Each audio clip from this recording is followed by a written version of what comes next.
శరణ్య కోసం అని చెప్పి రౌడీలో భోజనం తీసుకొని వస్తారు. ఇదిగో తిను అని రౌడీలు అంటూ ఉంటే, రే రౌడీ వెదవల్లారా, కట్టేస్తుంటే ఎలా తింటారా అని చెప్పి శరణ్య అంటూ ఉంటుంది. సరే అలా అయితే కట్లు విప్పుతాం తిను అని రౌడీలు శరణ్య కట్లు విప్పుతారు. ఇక అలా వాళ్ళు కట్లు విప్పగానే శరణ్య అక్కడున్న ఒక తట్ట తీసుకొని రౌడీలని కొడుతూ ఉంటుంది.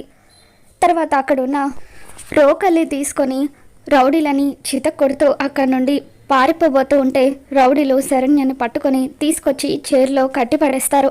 రే వదలండిరా నన్ను, నేను వెళ్ళాలి అని శరణ్య అరుస్తూ ఉంటుంది. ఇంతలో అనన్య రౌడీలకి ఫోన్ చేస్తూ ఉంటుంది. ఏంటి అక్కడ అప్డేట్ అని చెప్పి అనన్య అడుగుతుంటే, మేడం మమ్మల్ని కొడుతుంది మేడం అని చెప్పి రౌడీలు అంటూ ఉంటారు. ఎట్టి పరిస్థితుల్లోనూ దాన్ని వదలకండి, అది నాకు చాలా ఇంపార్టెంట్ అని చెప్పి అనన్య అంటూ ఉంటే అప్పుడే అక్కడికి రోహిత్ వచ్చి అనన్య మాటలు వింటూ తన వైపు కోపంగా చూస్తూ ఉంటే అనన్య రోహిత్ని చూసి భయంతో వణికిపోతూ ఉంటుంది.